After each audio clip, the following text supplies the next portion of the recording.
Life is about transactions. We give of our resources, time, energy, money, so that we can get something. Most of us would like a return.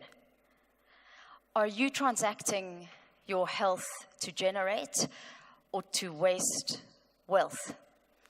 Let me tell you about a high-performing individual who is one of my closest friends. We'll call him Malcolm. Malcolm was promoted to a global leadership position, so started looking after a team in the Middle East, Europe, and reported into Chicago.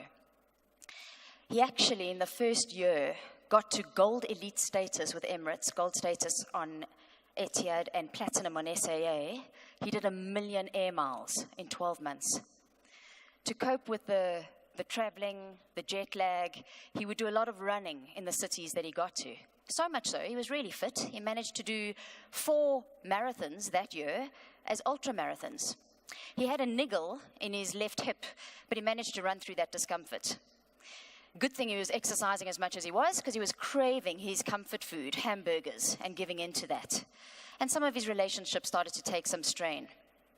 What happened 18 months later is that Malcolm had to take several months off. And at the age of 42, he had a left hip replacement and will never run an ultramarathon again. He started to put on weight and got divorced that same year. So how can we avoid giving up our health for wealth?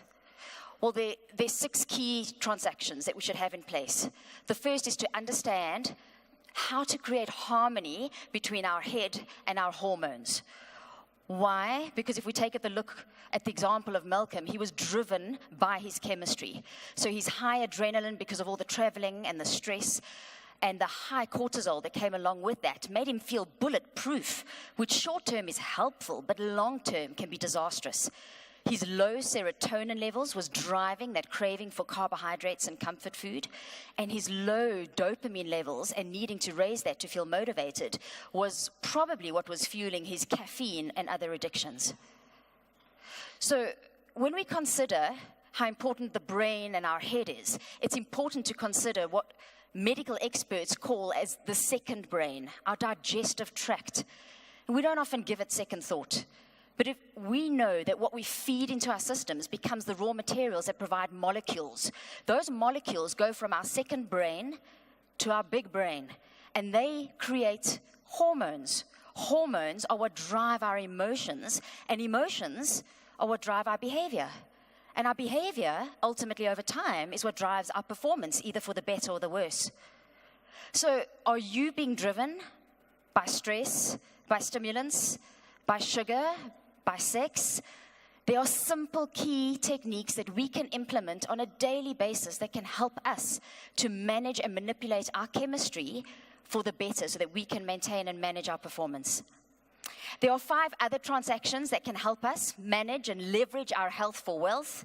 One of them is managing energy and understanding that energy in terms of high performance and productivity is not linear but needs to oscillate. We also need to activate. In fact, I'm going to ask you for the last minute and a half to activate by standing. Sitting is the new smoking. We've been sitting for an hour. Can I ask you to please stand? Stand in a power pose if you'd like to, so shoulders back, hands on your hips if you want to. Activations can boost productivity. Leading organizations understand this and are bringing this into the workplace. Then we need to also lead. Lead by ourselves first. Each of us in this room needs to own the title CEO, Chief Energy Officer, because we know that our energy is contagious, and that's how we shift culture in our organizations. Health for wealth is thought through, it's not haphazard. And lastly, it also includes humor and happiness, because we know that happiness is the precursor to success. So these 6 transactions and strategies can help us to leverage health for wealth. And ladies and gentlemen, when I look across the room and when I consider the conversations I've had over the last 2 days here at Meetings Africa, there's no doubt that we need to be working together. Contact USB. I am Celynn Erasmus, and I would love to help share the frameworks that we use to manage and leverage health for wealth.